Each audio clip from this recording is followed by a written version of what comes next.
Bien, hermanos, damos gracias a nuestros hermanos de la música que nos han guiado a alabar a nuestro Dios.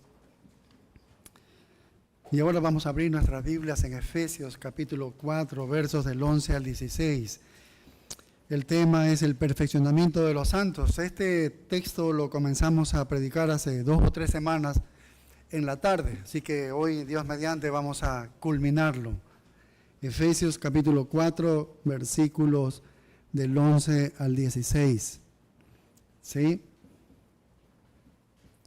En el Sermón del Monte, el Señor Jesucristo dio una declaración sorprendente. Él dijo: sed perfectos como vuestro Padre está en los cielos, es perfecto.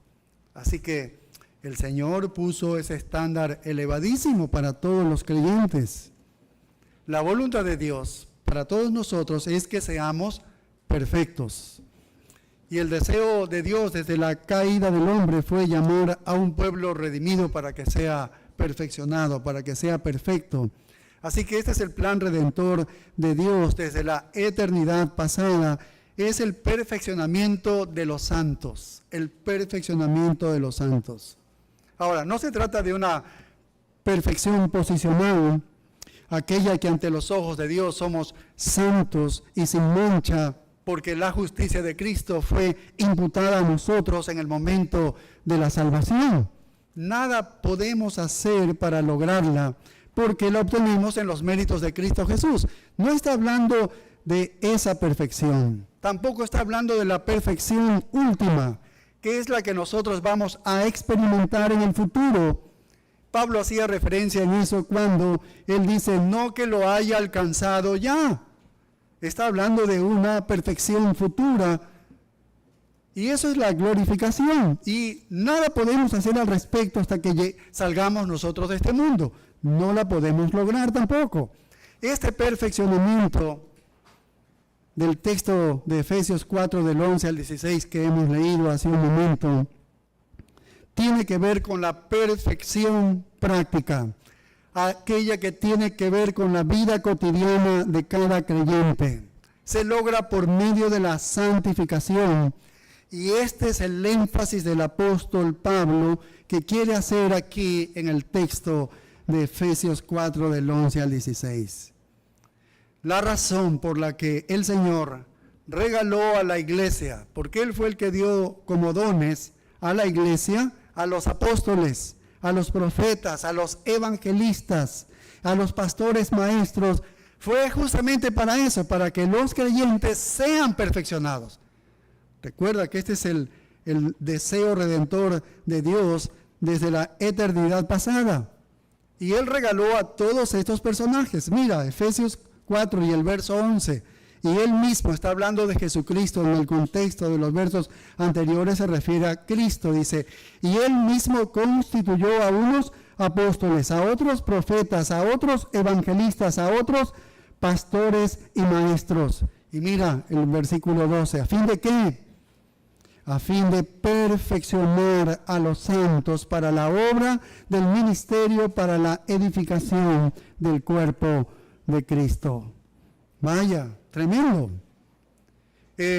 La palabra que dice ahí perfeccionar en el griego es katartizo y significa totalmente equipado.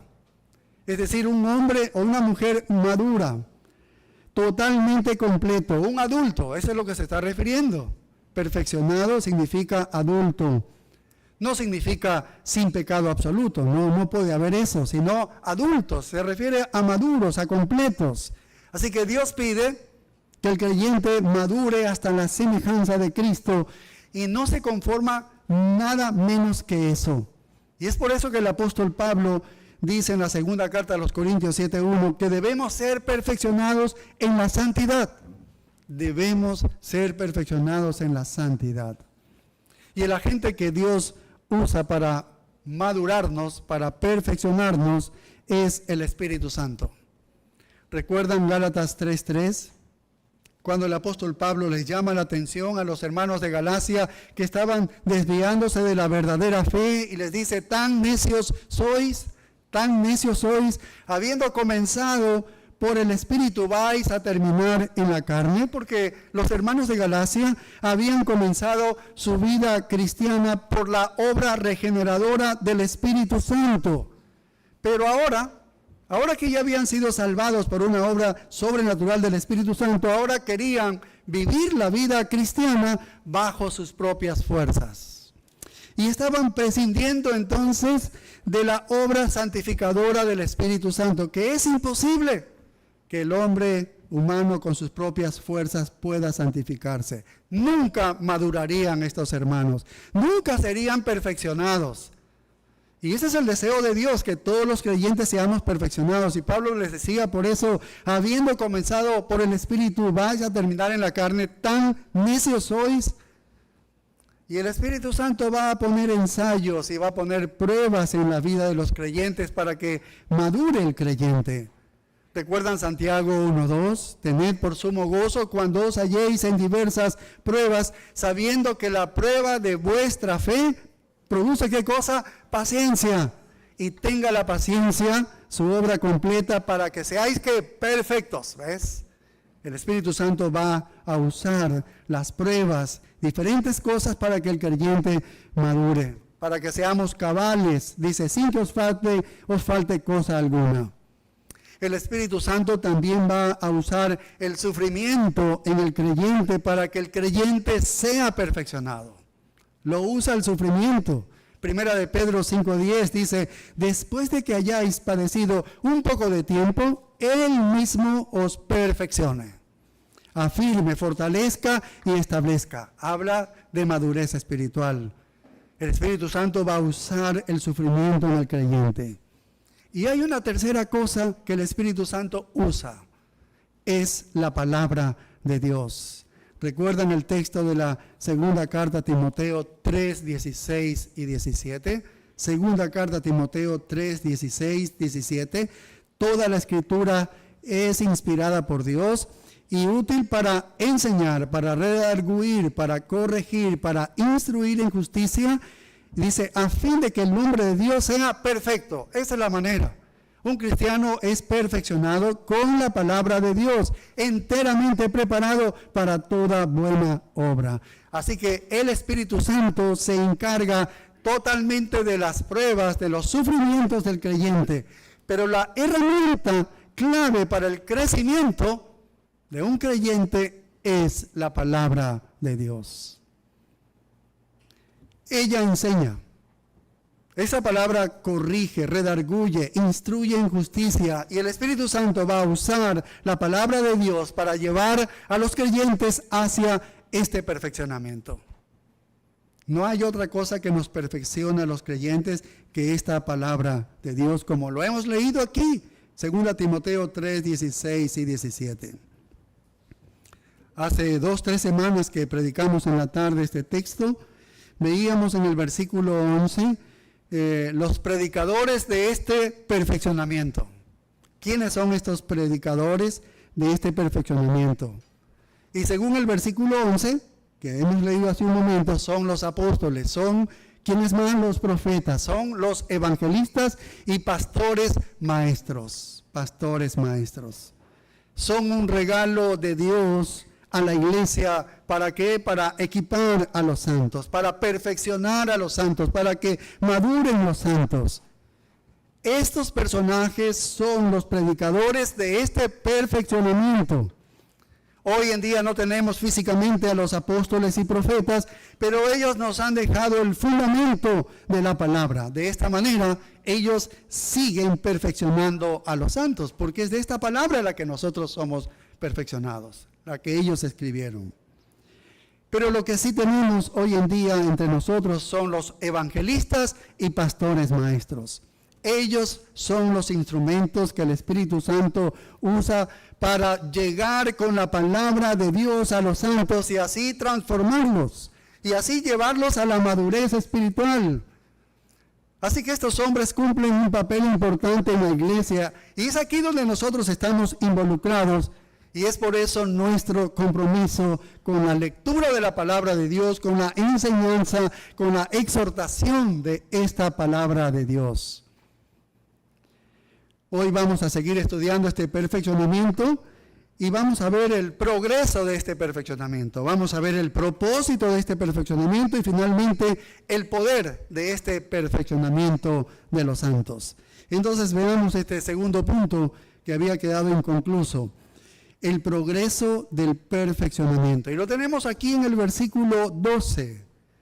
Si dice que es un progreso de este perfeccionamiento, es algo que va a progresar, bueno, lo vemos allí claramente en este versículo 12, porque todo proceso de madurez, cualquiera que sea este, debe tener un progreso, ¿verdad? Si decimos que vamos a madurar, quiere decir que comenzamos en un nivel y vamos avanzando hasta llegar a desarrollarnos. Nadie puede alcanzar la madurez de un brinco. No, como hoy en día, un poderoso hombre le va a orar, le ora allí, le pone las manos y ya le ha pasado algún poder donde ya es maduro y ha dejado de pecar o ha dejado algunas cosas. No existe tal cosa. Este es el proceso de madurar. Este lo pasó el apóstol Pablo, él lo está enseñando. Este lo vivió él, no es que Pablo de un momento a otro ya fue el gran apóstol. Para que él llegara a predicar a los corintios habían pasado 14 años, dice. 14 años de haber enseñado la palabra y haber crecido. Bien, entonces, mira lo que dice el versículo 12. Este es el progreso del perfeccionamiento. Dice, a fin de perfeccionar a los santos. Es decir, estos hombres de Dios son los que predican el perfeccionamiento con el propósito de ¿qué? De perfeccionar a los santos. Y mira la progresión. ¿Para qué? Para la obra del ministerio. Hay un ministerio, hay un perfeccionamiento. El siguiente paso es el ministerio y el siguiente paso es la edificación, porque el texto sigue diciendo para la edificación del cuerpo de Cristo. Está claro el proceso que observamos allí. Una vez que los santos son perfeccionados, ellos van a hacer la obra del ministerio. Eso es lo que dice el texto, dice para la obra del ministerio. Y finalmente van a edificar así el cuerpo de Cristo. Termina diciendo para la edificación del cuerpo de Cristo. Entonces, 3 cosas observamos en este progreso. En primer lugar, el perfeccionamiento. En segundo lugar, el ministerio. En tercer lugar, la edificación de la iglesia. Entonces, veamos cada uno de estos. En primer lugar, el perfeccionamiento. Una de las preguntas frecuentes que se hacen los pastores cuando se reúnen, ya sea una asamblea de su propia denominación, en un congreso, recuerde que yo he estado en una iglesia de otra denominación, ¿sí? Y participan muchos pastores de otras denominaciones y países, y la pregunta que generalmente se hacen es, ¿cuál es su meta en el ministerio? Así se ve, oye, ¿cuál es tu meta en el ministerio? Entre pastores se pregunta, es una pregunta que está allí. Y la pregunta no tiene nada de malo, está bien preguntar cuál es tu meta en el ministerio. El problema es la respuesta que muchos pastores dan. Por ejemplo, algunos dicen, mi meta es llenar el edificio que acabamos de construir. Mi meta es tener una mega iglesia. Mi meta es llegar a tener 20,000 miembros en un lapso de tantos años. Vemos el texto del versículo 12. Según nuestro texto, ¿hay alguna meta así? ¿Que esa debe ser la meta de los pastores y evangelistas? ¿Cuál es la meta que debe cumplir todo verdadero ministro? Llevar a los santos a la madurez. Llevar a los santos a la madurez. Los ministros no deben estar obsesionados en obtener más personas para llenar el edificio. El texto no dice que Dios ha dado evangelistas y pastores maestros para llenar los edificios. No vemos eso. Ese no es el fin. Y nosotros no debemos ser atrapados en esa psicosis del éxito mundano que se basa en lo que tenemos o en lo que poseemos, como si los miembros fuesen una mercadería. Eso no es bíblico. El trabajo del evangelista no es solo traer personas a Cristo y nada más. El texto dice que Dios dio evangelistas y pastores maestros para perfeccionar a los santos. El concepto bíblico de un evangelista es el mismo del pastor maestro, lo estudiamos la vez anterior, es el mismo del pastor maestro. Tienen la misma responsabilidad. La única diferencia es que el evangelista van a zonas que nunca han conocido de Cristo y lo va a predicar allá. Nuestra tarea no es llenar el edificio. Spurgeon vivió en el siglo XIX y fue un notable siervo de Dios. En una ocasión un joven ministro se le acercó y le dijo: un momento, pastor Spurgeon, tengo una queja, mi congregación es demasiado pequeña.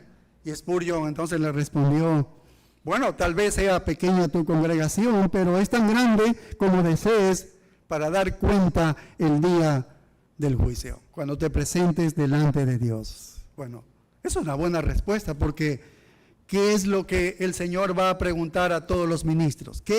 ¿Cuál es la pregunta que va a hacer a los ministros? Porque los ministros no son responsables del número de miembros que tienen.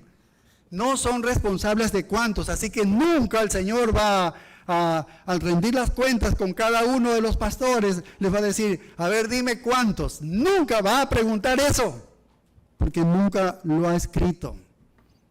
Eso no es lo importante. Esa no es la pregunta que Él va a hacer. Pero sí son responsables del tipo de miembros que tienen los pastores. Y de esto van a dar cuenta a Dios. Nuestra responsabilidad como ministros del Evangelio, como maestros de la Biblia, no es poner un programa, no es entretenerlos, ni proporcionar el mayor programa social posible. Tal vez muchas iglesias lo hacen. Nuestra tarea, en pocas palabras, es equipar a los santos. Esa es nuestra tarea, equipar a los santos. Y Pablo no tenía otra cosa en su mente. Él no estaba pensando en otras cosas, sino que debo trabajar, debo predicar, debo enseñar, porque los hermanos deben crecer. Es el perfeccionamiento de los santos. El apóstol Pablo, dirigiéndose a los colosenses, en Colosenses 1:28, les dice: ¿a quién anunciamos? Dice: amonestando a todo hombre y enseñando a todo hombre en toda sabiduría, a fin, dice, de presentar perfecto en Cristo a todo hombre, a todo creyente. Entonces, ¿qué tiene en la mente Pablo? Yo tengo que presentarlo maduro en la fe, porque eso es lo que Cristo me va a preguntar. No me va a preguntar cuántos. Si ves, el objetivo del ministerio de Pablo era presentar a los santos maduros en Cristo Jesús. Eso es lo que él tenía en su mente. En su mente no estaba la idea de llenar el edificio ni dejar a bebés espirituales por allí, por todo el mundo. Eso no lo hacen como los evangelistas modernos. Viajan de un lugar a otro, supuestamente ganan muchos alzando las manos y allí los dejan porque ellos se van a otro lado ya, a otro país. Ese no es el método de la evangelización. Los verdaderos ministros de Dios nunca estarán satisfechos hasta que vean a los santos llegar a la madurez. Esa es la vocación de todo ministro. Esa es nuestra vocación. Esa es la razón por la cual enseñamos la palabra de Dios. El llamado a ser un evangelista, el llamado a ser un maestro, no es un llamado a una profesión. Es un llamado a la pasión de llevar a los creyentes hacia la madurez. Todas las energías de los líderes, de los pastores, están centradas en esta tarea. En esta tarea. La mente está en esta tarea. Lamentablemente muchos ministros hoy en día están más preocupados por el número de personas que por la madurez de los miembros. Pero el Señor nos va a pedir cuentas del número de los miembros de la iglesia. No nos va a pedir eso, pero sí de la calidad espiritual de los miembros. Él nos va a decir: ¿son maduros? ¿Son maduros espiritualmente? Eso es lo que nos va a preguntar. Porque vemos que esa es la preocupación de Pablo. Yo tengo que presentarlos maduros en Cristo Jesús. Así que el Señor va a preguntarnos: ¿han sido perfeccionados ellos? Esa es la pregunta que nos va a hacer el Señor. En una conferencia que En una ocasión se reunieron como 900 pastores de diferentes lugares, representantes de las iglesias más grandes de aquí de América. Se llevó a cabo un panel en la que se encontraban 4 pastores que eran los panelistas, y un pastor del público se levantó y les hizo una pregunta a los 4 que estaban allí.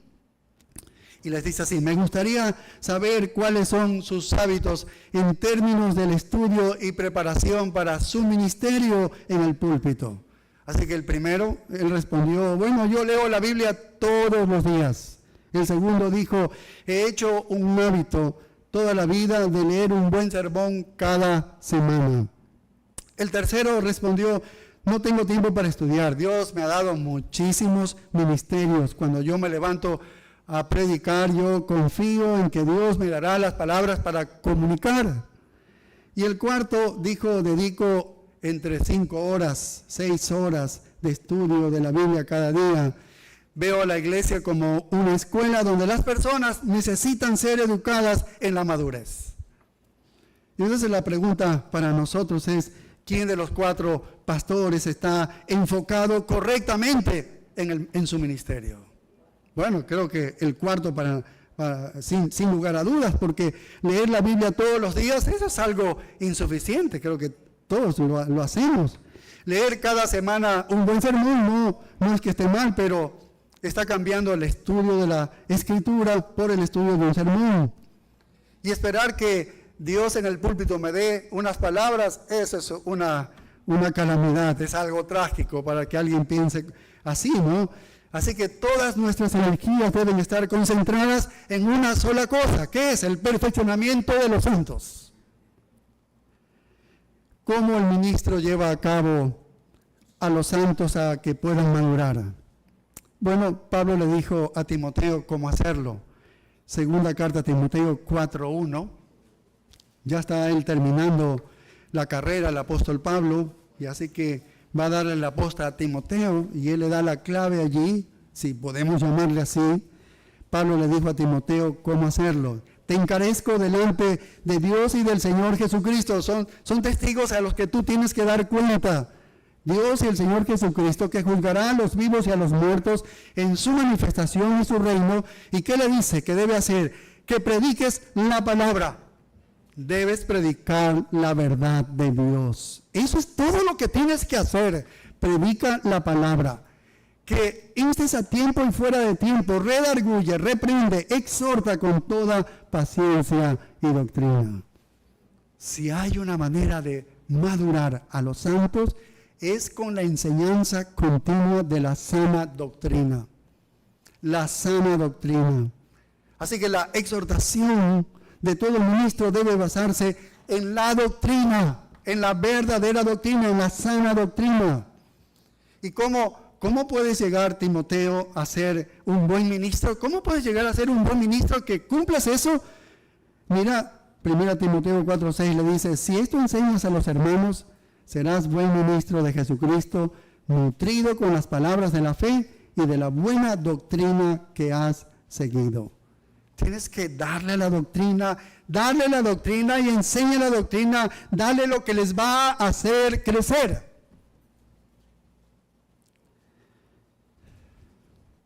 ¿Cómo podemos hacer que se reproduzcan constantemente creyentes maduros? 2 Timoteo 2:2. 2 Timoteo 2:2. Lo que has oído de mí ante muchos testigos, esto encarga. ¿A quiénes? A hombres fieles, que sean idóneos para enseñar también a otros. Y para lograr esto, el ministro, ¿qué debe hacer? Procurar con diligencia presentarse a Dios aprobado, como obrero que no tiene de qué avergonzarse, que usa bien la palabra de verdad. Hay un compromiso con la enseñanza, y la enseñanza correcta, la enseñanza adecuada, la enseñanza con razón, que es la palabra de Dios. Y Pablo continuamente le dice a Timoteo: esto manda y enseña, esto manda y enseña. Ese es tu trabajo es enseñar. Anda y enseña, Timoteo. Siendo joven le decía: ninguno tenga en poco tu juventud, sino sé ejemplo. Es decir, deja tu vida que sea tu mensaje de apoyo, Tu vida va a ser tu mensaje de apoyo. Y finalmente le dice, entre tanto que voy, ocúpate en la lectura, la exhortación y la enseñanza. ¿Sabe lo que significa estas tres cosas? La lectura es leer las escrituras, leer el texto. La enseñanza es explicar el texto y la exhortación es aplicar el texto. Ese es tu trabajo, le dice. Ese es tu trabajo. Ese es nuestro compromiso. Este es nuestro ministerio y nuestra tarea nunca será total mientras haya un miembro que siga en la infancia espiritual. Y es por eso que no podemos orar a Dios desesperándonos que vengan más personas a la iglesia si todavía no hemos cumplido nuestra tarea de hacer discípulos a todos los que están presentes. Los ministros vamos a dar cuenta a Dios de nuestro trabajo. Por eso en Santiago 3:1 dice, no hagáis maestros muchos de vosotros, sabiendo que recibiréis mayor condenación. Es una gran responsabilidad, porque es un compromiso total con la enseñanza de la palabra de Dios. Distraer a la iglesia con programas sociales o agradables a la iglesia, programas así sociales, programas con música del mundo, y no enseñar la palabra de Dios para que los santos lleguen a la madurez o acortar los mensajes de 15, 20 minutos. Eso es como degradar el ministerio. Sería como degradar el ministerio. Preocuparnos de las bancas vacías solamente, ¿no? Pero no perfeccionar a los que ya están allí sentados, es no tener puesto en la mente lo que Dios quiere para la iglesia. Una señora se acercó una vez aquí a nuestra iglesia, ¿no? Y es interesante porque esa señora entró y se acercó a uno de los hermanos aquí hace algunos años atrás. Estoy buscando una iglesia porque me he ido de mi iglesia. Entonces el hermano le preguntó, pero ¿cómo así se ha marchado de su iglesia? Bien, ella con esto hicieron un concurso en mi iglesia. Fíjese que cada persona que llevara a la iglesia les darían 50 centavos. Vaya. ¿Ves lo que es el ministerio? Cómo pierden el enfoque total. ¿Dónde están las mentes de esos pastores y toda esa congregación?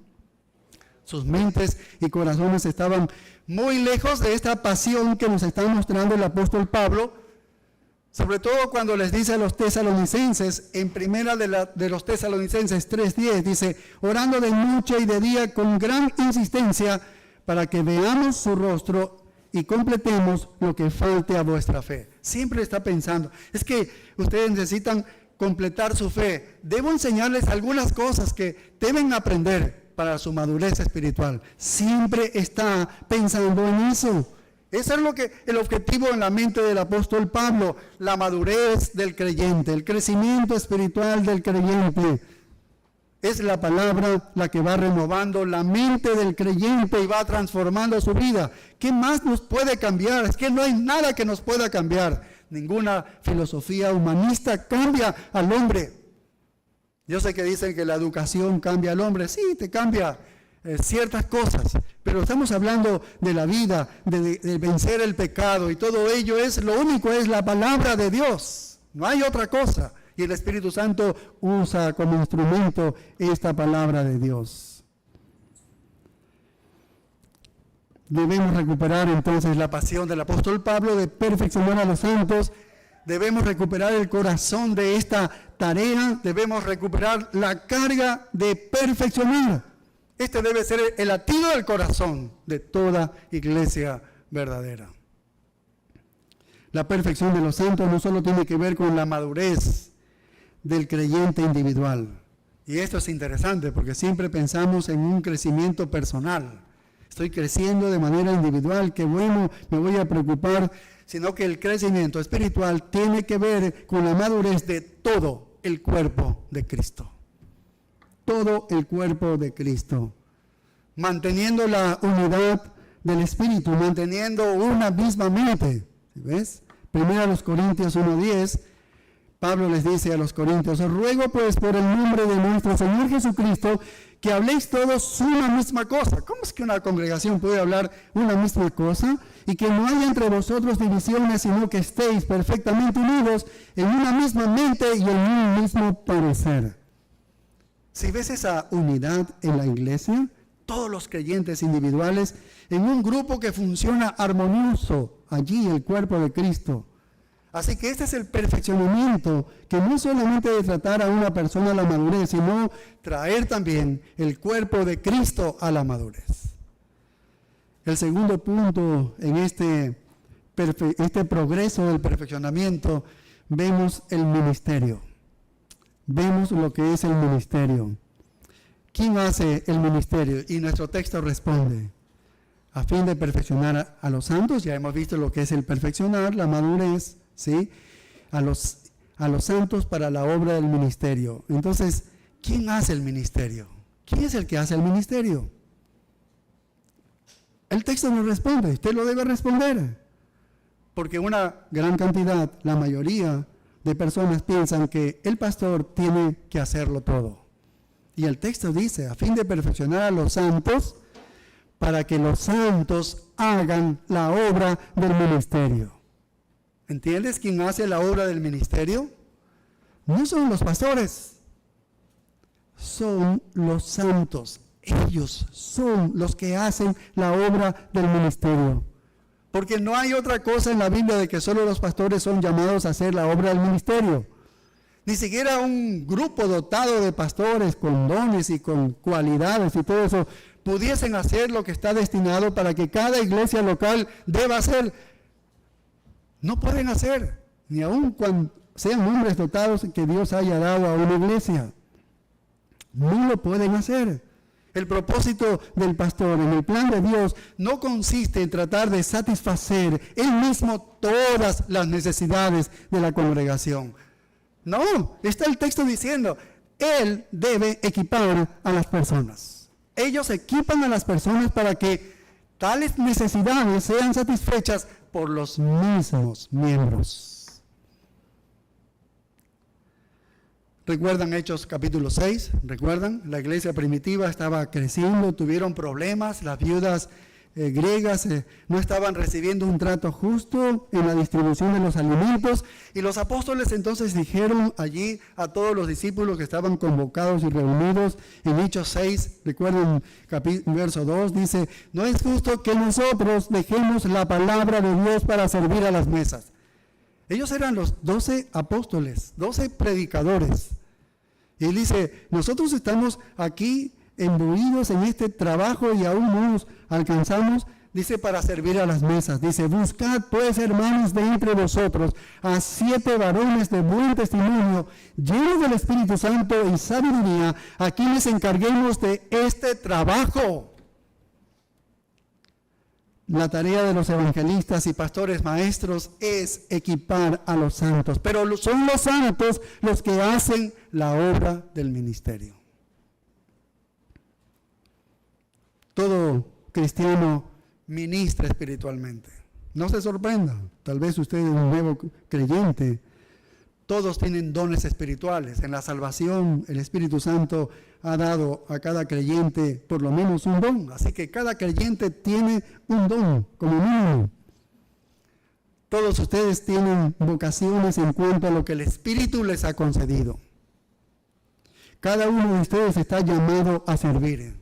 En Romanos 12 habla sobre los dones y dice, tienes un don, oye, úsalo, dice. Tienes un don, úsalo. Si tienes el don de la predicación, de la profecía, úsalo, tienes que predicar. Si sabes enseñar, entonces ese es el don que tienes, enseña. Si tienes el don de dar, da. Si tienes el don de servir, tienes que servir. Romanos 12 está hablando de todo eso. Cualquiera que sea el don debe utilizarlo, debe ministrarlo a otros. Dios quiere que durante todas las semanas, todos los cristianos participen en el ministerio. Y no te sorprendas de que tienes un ministerio.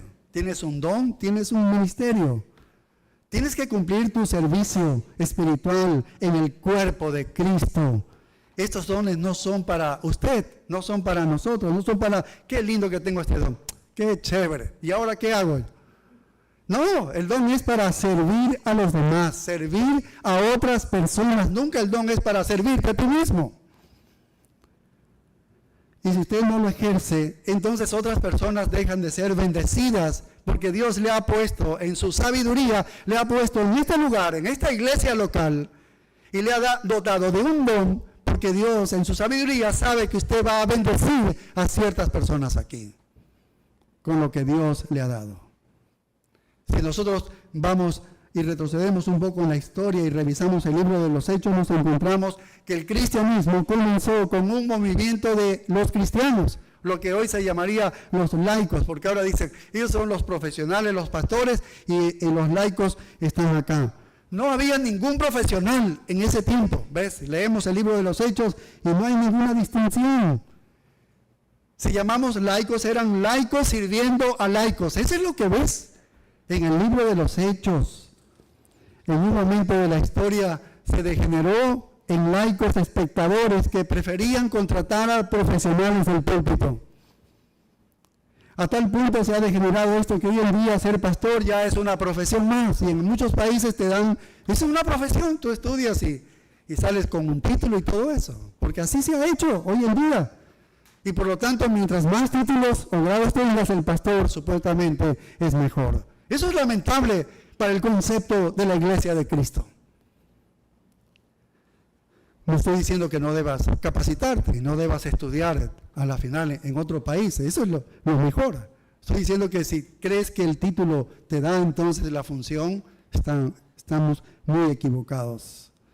No podemos limitar el ministerio a un grupo de personas selectas con títulos, porque esto sofoca la causa de la evangelización mundial. Le está robando a los santos el ministerio, porque el ministerio lo tienen los santos. Y si tú crees que los pastores deben hacer tu trabajo, entonces esos pastores están robando tus ministerios y sobre todo están atrofiando el crecimiento verdadero de la iglesia, porque por más buenos pastores que sean, jamás van a llegar a ser la obra que cada creyente debe hacer en su servicio. Nunca podrán hacer, ¿ves? Un hombre de Dios escribió y él dijo que la distinción entre el clero y el laicado no es bíblica y tal vez sea el mayor obstáculo para la propagación individual del evangelio. El diseño básico de Dios para la iglesia es que el perfeccionamiento se haga de modo que los santos puedan servirse unos a otros con eficacia.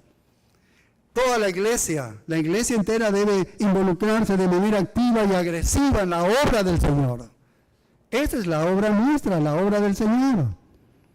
Por eso las palabras del apóstol Pablo, cuando habla a los corintios, no va dirigida a los pastores, va dirigida a los miembros, porque ellos son los que hacen el ministerio. Y así les dice en la primera carta a los Corintios 15:58, cuando ya les habla del Espíritu Santo, de la resurrección, y al terminar eso les dice, así que hermanos míos amados, no está hablando a los pastores, sino a la congregación, hermanos, dice, estad firmes y constantes, creciendo en la obra del Señor siempre, sabiendo que vuestro trabajo en el Señor no es en vano. El trabajo de ustedes no es en vano, porque es la iglesia, son los miembros los que hacen la obra del ministerio. ¿De quién es el trabajo de visitar a los enfermos? Usted dice, pastor, pues que vaya. Sí, a nosotros nos toca ir, es nuestra función. ¿De quién es el trabajo de hacer discípulos? ¿De quién es el trabajo de atender a las personas con problemas? ¿De quién es el trabajo de ayudar espiritualmente a otros? ¿De quién es el trabajo de orar por otros? De dar ayuda material a los que están necesitados, de mostrar amor, de alcanzar a los perdidos con el Evangelio. Ese es el trabajo suyo. No es que no hacemos, pero ese es el trabajo de todos nosotros. Pero ese es su trabajo. Esa es la obra del ministerio.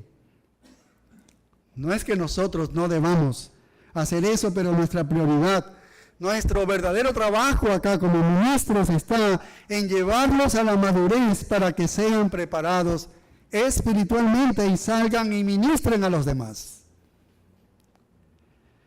¿Sabe de dónde Dios levanta personas para el ministerio del diaconado? Tal vez el próximo año nosotros tengamos que coger a algunos hermanos aquí como diáconos.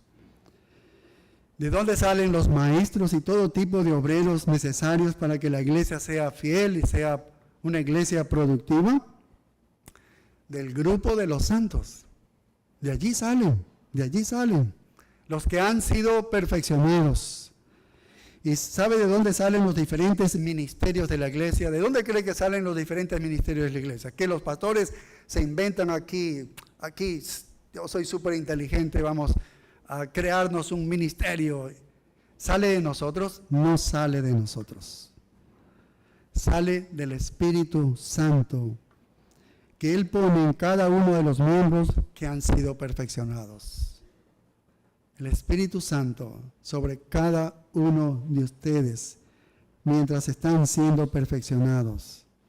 Los pastores podemos comenzar un programa. Nosotros podemos aquí decirle hagan esto, y a la final todos los domingos salimos a decir lo mismo, de una y otra manera diferente. A la final se van a ver motivados a hacerlo, pero se van a ver motivados a hacerlo por lo que les estamos diciendo nosotros. ¿Ves? No es una tarea que ha salido del corazón de ustedes, porque no ha sido originada por el Espíritu Santo.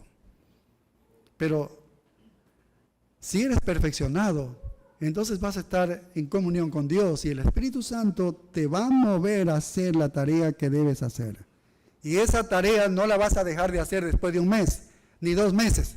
La vas a hacer porque es el Espíritu Santo quien ha movido tu corazón para hacer esa obra. Esa es una motivación interna. Y ese es el ministerio en el que nosotros debemos servir. Muy bien. Hasta aquí hemos visto esta progresión, ¿no? El perfeccionamiento. Y ahora vimos esta segunda fase que es el ministerio. Y todo esto termina en una edificación, como nos dice el texto aquí en el versículo 12. Esta tercera meta elemental e inmediata de Dios para el funcionamiento de su iglesia es la edificación. Si los evangelistas y los pastores maestros equipan correctamente a los santos y ellos comienzan a realizar la obra del ministerio, va a haber el resultado. Y ese resultado se da la edificación de la iglesia. La iglesia, como cuerpo de Cristo, comenzará a ser edificada. Es decir, cuando ustedes comiencen a hacer la obra del ministerio, entonces habrá como resultado la edificación de la iglesia. El cuerpo de Cristo de esta iglesia local, comunidad de Berea, comenzará a crecer y a edificarse. Esa palabra edificación, oikodomé, es una palabra griega que se refiere literalmente a la construcción de una casa, a la edificación. Aquí se lo está usando el apóstol Pablo para la edificación de la iglesia, del cuerpo de Cristo, no de la edificación, sino de nosotros que somos miembros del cuerpo de Cristo. El cuerpo se edifica por fuera mediante el evangelismo, ¿verdad? Porque van viniendo personas, se añaden más creyentes, pero el énfasis aquí del apóstol Pablo está hablando en su edificación interna. En su edificación interna, a medida que todos los creyentes son nutridos con miras a un servicio fructífero por medio de esta palabra de Dios. Entonces la exhortación de Pablo a los ancianos de Éfeso subraya la importancia de este proceso. Cuando él se despide, aquí estamos estudiando la carta a los Efesios, pero él se va a despedir de todos los pastores de Éfeso y les va a dejar una exhortación importante en Hechos 20:32. Allí hace la despedida y les dice: y ahora, hermanos, os encomiendo a Dios, y mira a quién más, y a la palabra de su gracia, que tiene poder para edificarlos. Es la palabra la que nos edifica el cuerpo de Cristo. La madurez de la iglesia está vinculada con el aprendizaje y la obediencia a la revelación santa de las Escrituras. Cristo se hace visible y este es el proceso de la perfección. Entonces, hemos visto perfeccionamiento, ministerio, edificación. Ahora veamos el tercer punto, que es el propósito de esta perfección. ¿Cuál es el propósito? Bien, funcionar como Dios quiere, como hemos visto, los resultados no se hacen esperar y los propósitos se van a evidenciar. Y esos son los propósitos. En primer lugar, mira el versículo 13, dice, hasta que todos lleguemos a la unidad de la fe. Y ese es el primero, unidad de la fe. Si comenzamos a ser edificados como iglesia, si ustedes comienzan a hacer el ministerio, si comenzamos a tener este crecimiento espiritual, entonces vamos a llegar a la unidad de la fe. Porque eso es lo que dice el texto, hasta que todos lleguemos a la unidad de la fe. Dios quiere una iglesia unida. Dios quiere una iglesia madura, que trabaje, que sirva, pero unida. Unida. La fe, cuando dice aquí, hasta que todos lleguemos a la unidad de la fe, no se refiere a la fe como el acto de creer u obedecer, como el acto de salvación de una persona. No, se está refiriendo aquí al cúmulo de las verdades. Se refiere aquí a la verdadera doctrina cristiana. Se refiere a la doctrina cristiana. La fe aquí viene a ser el contenido del Evangelio en su forma más completa, al cúmulo de las enseñanzas de la doctrina cristiana. A eso se refiere la fe, hasta que todos lleguemos a la unidad de la fe, todos sepamos la doctrina correcta y lleguemos a una unidad sobre esto. Usted puede probar todo lo que quiera para tratar de crear la unidad de la iglesia y nunca la va a conseguir si hay inmadurez espiritual. No la va a conseguir si hay inmadurez espiritual. Pablo le dijo a los corintios, de manera que yo no les pude hablar a ustedes como a espirituales, sino como a carnales. Dice, como niños en Cristo, porque habiendo celos entre vosotros, habiendo contiendas y disensiones, ¿no sois carnales? Ay, a personas así, hermanos así en una iglesia, nunca van a crecer, no va a haber crecimiento porque no hay madurez espiritual. El primer resultado es la unidad del cuerpo de la doctrina, unidad de la fe, unidad doctrinal. Siempre habrá divisiones donde hay una infancia espiritual. Y esta falta de unidad viene como resultado de la ignorancia doctrinal. Entonces todo el mundo piensa lo que cree que debe ser, porque no hay instrucción, no están estudiando la doctrina. Entonces cada uno quiere hacer lo que le parece, porque no hay el aprendizaje de la doctrina. Querer lograr la unidad por medio del compañerismo es imposible, a no ser que sea construida sobre el fundamento de la verdad creída por todos en común. Usted puede unir a un grupo de personas y pueden experimentar muchas cosas y dice, ya tenemos unidad, se conocen cada uno, han hablado todo. Nunca va a lograr la unidad. Lo que logra la unidad es la doctrina. Es la doctrina, el conocimiento doctrinal. La solución a las divisiones en Corinto fue que todos se acogieron a una misma manera de entender y opinar.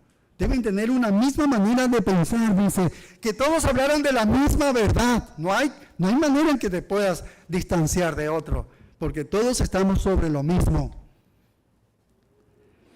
La verdad de Dios no está fragmentada ni dividida contra sí. Cuando su pueblo se fragmenta y divide, esto significa que a ese mismo grado se han apartado de su verdad. Se han separado de la fe de un conocimiento y entendimiento correctos. Por eso hay divisiones, cuando no hay conocimiento de la doctrina.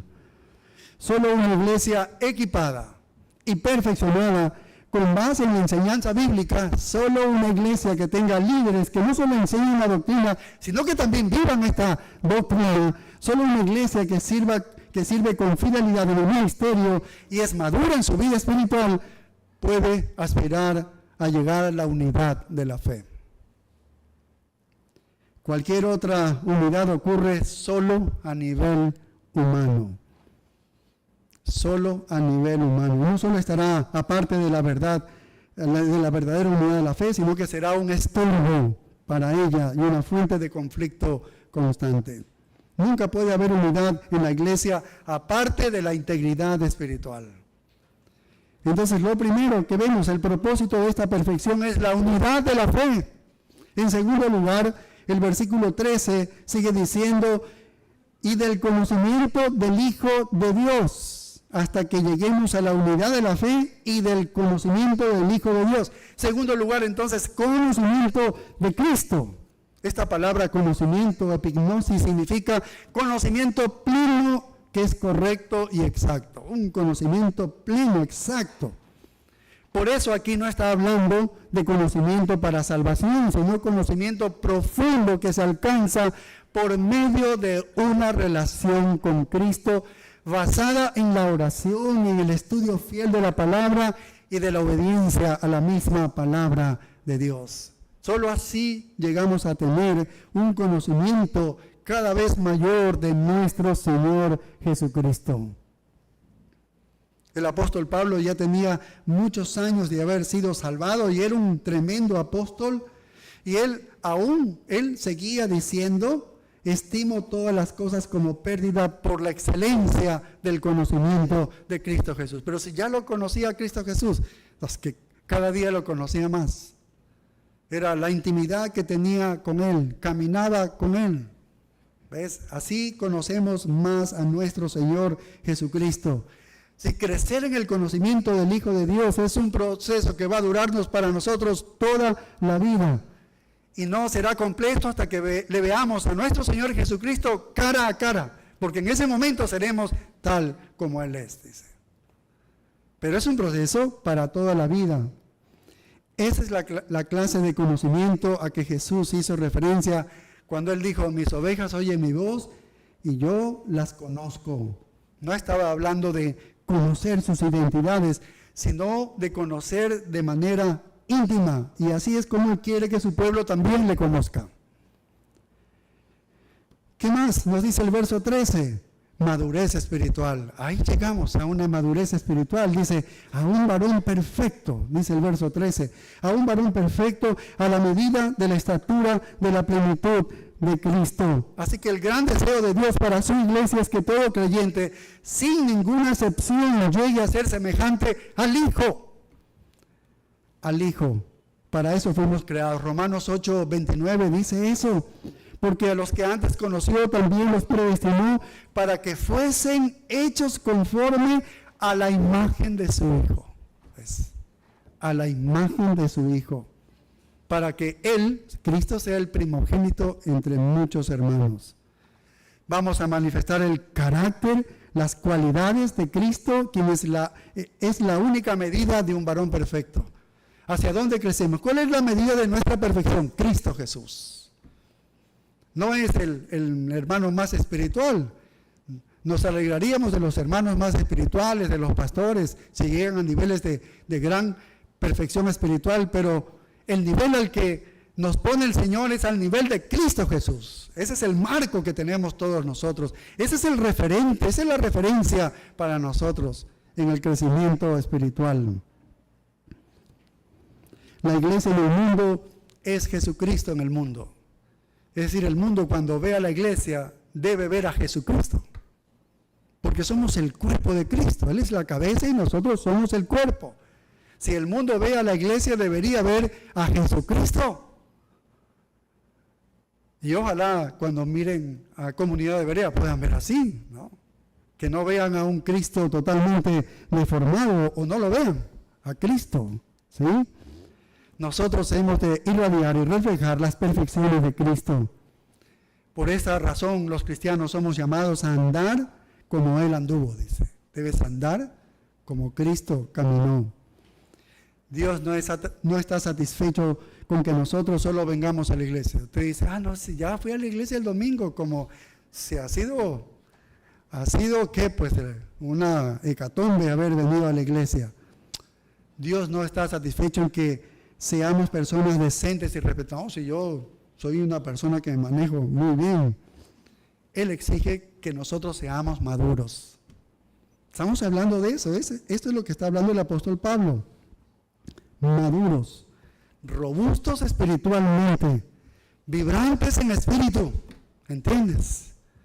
que tengamos esa chispa del Espíritu Santo, de servir, de actuar fuertes, que seamos la imagen de Cristo y que la iglesia de manera colectiva tenga la estatura de la plenitud de Cristo.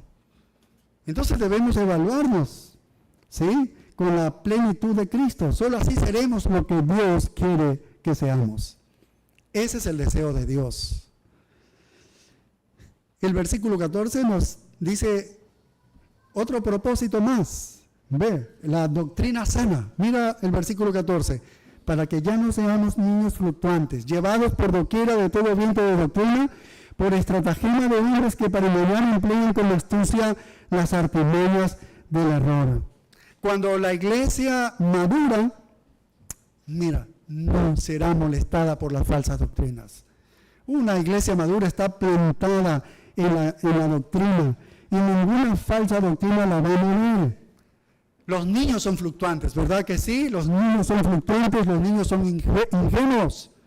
Ellos no saben, tú le dices una cosa, ellos pueden creer y ellos hacen lo que tú les dices porque ellos no pueden ir más allá, no tienen más conocimiento de eso, ¿ves? Un niño no sabe bien lo que es bueno y lo que es malo para él. Un niño no sabe la diferencia, los niños no saben hacer bien las distinciones. Los niños están expuestos a cualquier persona mala que los engañe. Y eso sucede con un cristiano que no ha madurado. Cualquiera le puede mover el peso de su fe con una falsa enseñanza. Muchos cristianos se dejan embaucar por falsas doctrinas porque son nuevos. Y Satanás se va a aprovechar de todo ello. El texto sigue diciendo por estratagemas. Esta palabra estratagemas se emplea con referencia a los juegos de azar con el lanzamiento de dados.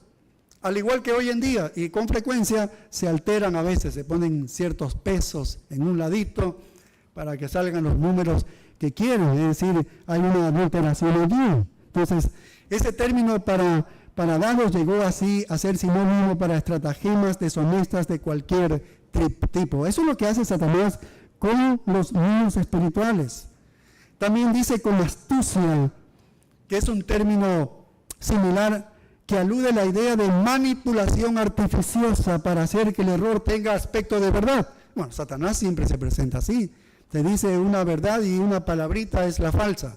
Entonces te engancha al que no sabe bien la doctrina y entonces ya está allí, en el error. Y artimañas, que es metodia, se usa más adelante en la carta con referencia a las acechanzas del diablo.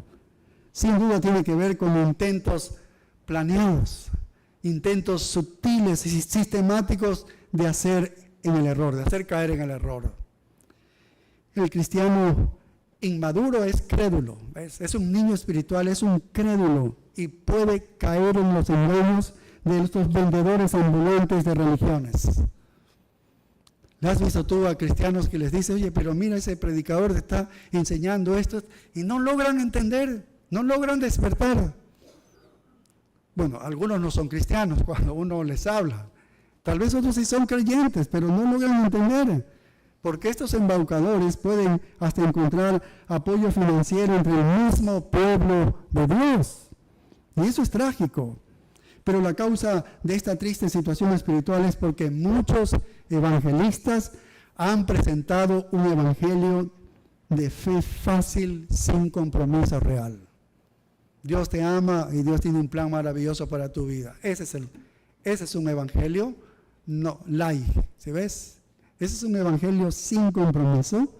Y muchos pastores han enseñado un mensaje sin el verdadero contenido. No han edificado con la sana doctrina a la congregación ni a la obediencia fiel. En consecuencia, entonces hay una poca solidez doctrinal y poca madurez espiritual. De la manera como muchas familias hoy en día están dominadas por sus hijos, pues hay familias que no dirigen los padres, sino los hijos son los que comandan la familia. Lo mismo está sucediendo en muchas iglesias evangélicas.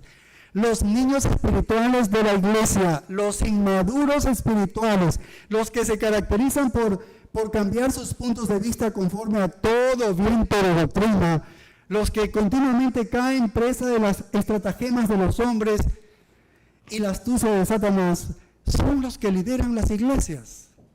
Son los que lideran las iglesias. Esos son sus maestros, son sus pastores. ¿Te imaginas si así son los que lideran las iglesias? ¿Cómo es la congregación?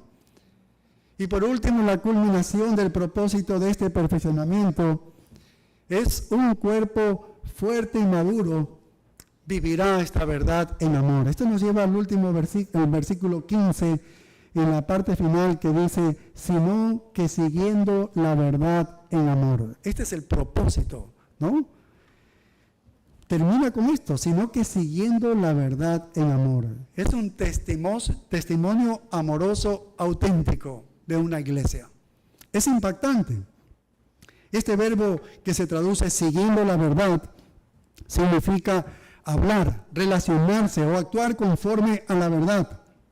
Algunos lo han traducido a ser verdad, mientras que otros dicen que se transmite la idea de andar de una forma veraz. Pero el verbo se refiere a ser verdadero y auténtico en el sentido más amplio del término. Es difícil traducir todo lo que significa, tiene mucho significado. En la carta a los Gálatas aparece este verbo haciendo un énfasis en la predicación de la verdad del Evangelio. Así que los creyentes auténticos y maduros, cuyas vidas están marcadas por el amor, porque eso es lo que vendrá al final, un amor auténtico, genuino, sobre los creyentes, sobre una iglesia, ellos no caerán víctimas de la falsa enseñanza, sino que vivirán con autenticidad proclamando el Evangelio verdadero a un mundo engañado y también engañador. La obra de la iglesia se da en todas sus dimensiones, desde el evangelismo hasta la edificación y de regreso al evangelismo y otra vez la edificación, y esto es algo ininterrumpido hasta el regreso del Señor Jesucristo. Es una iglesia que comienza a hacer esto, evangeliza, discipula, los que son discipulados ya están evangelizando. Así que los evangelizados son edificados y ellos a su vez están evangelizando y están edificando a otros. Hay dos grandes enemigos de la evangelización. Uno es no decir la verdad del evangelio. Y dos es la indiferencia hacia la gente. Es decir, ¿qué me importa a la gente? Ya pasa el día y dice, pero ve, podía haberle hablado de Cristo, pero en ese momento ni nos importó la persona, ¿sí ves? ¿Qué me importismo hacia las personas perdidas? Esos son dos cosas, dos enemigos de la evangelización. Pero esa palabra que dice en amor es la actitud con la cual evangelizamos. Por tiempo puede leer primera a los Tesalonicenses 2, del 7 al 12. La forma como Pablo trabajó allí en los Tesalonicenses, con un amor tremendo. Era así como él evangelizaba. Juan Bunyan dijo acerca de los cristianos, él dijo, cuando todas las vestiduras blancas sean blancas, el mundo reconocerá que son de Dios. Y posteriormente también dijo, si usted me muestra una vida redimida, yo puedo creer en su Redentor. Y es verdad. Cuando el mundo impío ve a una vida totalmente cambiada, dice, vaya, eso rompe el esquema de ellos. Dice, algo le ha pasado a él. La persona que sigue, yo también quisiera seguirlo. Ese ha sido el deseo de muchos que han visto vidas transformadas. Hay que vivir la verdad en amor. Hay que vivir la verdad en amor. Y también hablar la verdad en amor. Este testimonio auténtico de amor asiste a los creyentes en su crecimiento constante en la semejanza a Jesucristo. Cuando hay las conferencias, el testimonio de los que han asistido a las conferencias dicen, no, ha sido una demostración de tremendo amor, de servicio de los hermanos, como lo han hecho. Eso es, de eso se trata. ¿Se ves? Un amor genuino, auténtico, y así se comienza a evangelizar, así se comienza a servir, donde todos los cristianos tienen por cabeza a Cristo. Él es nuestra cabeza y estamos todos sujetos al control y al poder controlador de Él. Obedientes a todos los pensamientos del Señor que están en las Escrituras y también en las expresiones de la voluntad de Dios. Bien, y finalmente el punto 4, que es brevísimo, es el poder de este perfeccionamiento. ¿Qué poder tiene este perfeccionamiento? Una vez que llegamos a esta madurez, hay un poder. El poder para ser equipados, perfeccionados y madurados como proclamadores auténticos y amorosos de la verdad, no reposa en los creyentes mismos.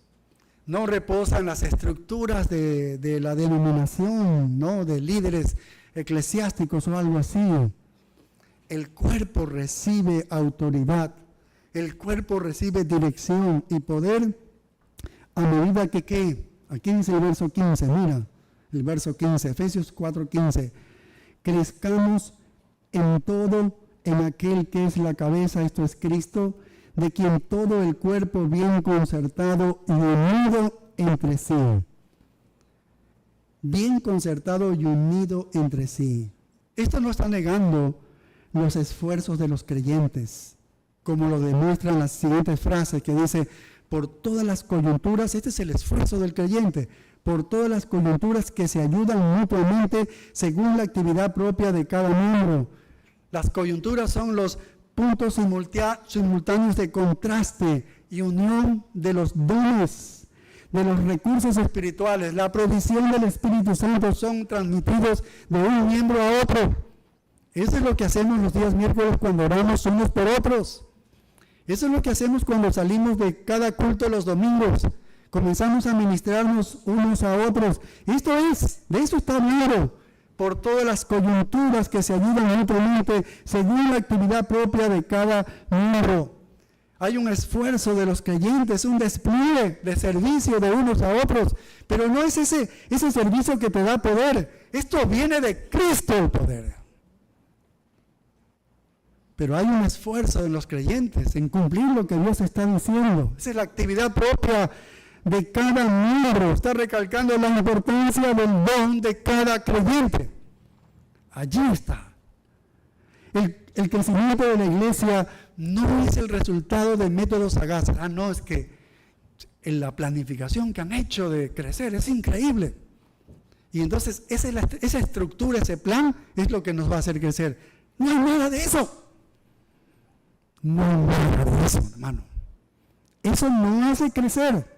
Es la actividad propia de cada miembro. Así que el crecimiento de la iglesia no es el resultado de métodos interesantes o sagaces, sino que cada miembro del cuerpo haga uso pleno de su don espiritual, en contacto estrecho con otros creyentes. Allí está. Nos enteramos a veces que una familia ha invitado a otra a comer, a almorzar. Seguramente allí estuvieron haciendo este trabajo. ¿Ves? Este trabajo. El cuerpo físico funciona de forma apropiada solo a medida que cada miembro, en unión con todos los demás, responde a la dirección de la cabeza para hacer con exactitud lo que fue diseñado hacer. Así que la suma de todo lo afirmado por estas verdades es que cada creyente individual debe mantenerse en una estrecha intimidad con Jesucristo, usando fielmente su don espiritual en contacto cercano con cada creyente que encuentre a su paso.